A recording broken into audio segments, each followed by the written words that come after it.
They are one of our rivals. You know, when everyone talks about Utah, it seems like they skip over Utah State, but they are one of our rivals. So it's always fun to get them, and especially at their place and with their crazy crowd. It was a lot of fun, and two wins in a row, like I said earlier. You know, we just scratched the surface with our offense, and our defense always consistently good. So it's gonna be fun as we continue on and see Georgia Tech again. Get them like we did last year. Now everybody focuses on Georgia Tech's offense. Defensively, what have you guys been able to see? I assume you've seen a little bit of film on them. Correct. They're good corners. They have really good corners. They're always fast. Georgia Tech's always fast, and they're in a good conference, and they always compete really well. So they got to have good players. And yeah, the focus is on stopping their offense, but defensively they're fast. And we had success against them last year, so we're watching a lot of tape on what we did against them last year because they have some returning players and. What's it going to take to have the same type of game last year as we're going to this game too.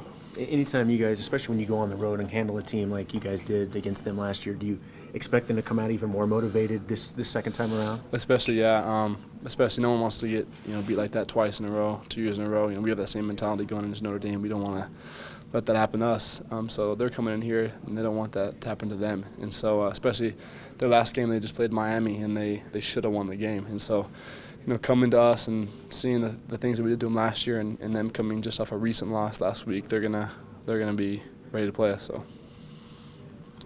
You having a breakout there with Taysom catching the touchdowns, is that something that kind of worked up in practice and was going to happen sometime this season, or was there something specifically you felt like with Utah State you guys could exploit? It was a lot of one-on-one matchups, and I feel like our team were very good with one-on-one, getting open against one-on-one coverage.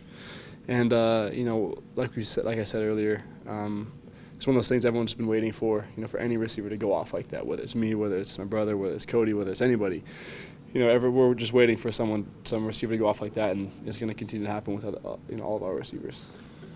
To have kind of that breakout game passing-wise, does it kind of take a little bit of weight off the collective shoulders of the receivers and Taysom and everybody? The good thing about our coach is that, even when you do have a good game, like Cody has all the time, or the game I had against Utah State, I noticed today that Coach Holiday was extra hard on me, just to make sure that I didn't have a big head and didn't make sure that everything I did was perfect. That I don't think that about myself, and I definitely don't. And it's cool to know that our coaches, even when you do something good, they're even harder on you. And so, coming into these practices, it's definitely not a weight off your shoulders, knowing that we had a good performance with the ball in the air. It's this week we've got to even do better. So.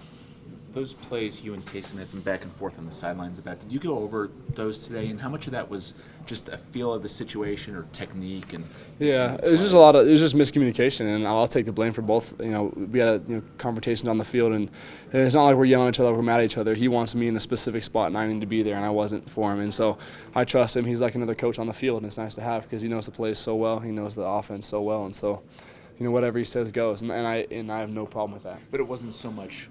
You weren't in the right place because of the way they were covering in the moment. Yeah, it is different. We expected a lot of one-on-one press coverage, and they didn't give any of that. So a lot of the adjustments came during the game. We thought we were going to see things different. So when you come to the game and they weren't playing press coverage, it was like what happened all week we've been practicing that, and we don't worry about those things. But sometimes you'll see you have a little miscommunication, thinking it's man coverage or it's zone, and so you have those sometimes. You guys just have 3 home games left. How important is it to take advantage of your own bed and the crowd and all those intangibles? It is important to win at home, and that's what we need to do. We let one go already, and we need to get it back and prove that that this is our house and then this is our place. That we play to our best of our abilities. We need to play our best at home, and we've had a lot of home games at the beginning of the year, and we need to make sure we capitalize and cherish this moment to be able to play at home first. What do you expect to see from Georgia Tech defensively? They play a lot of zone. They play a lot of cover 2, cover 3.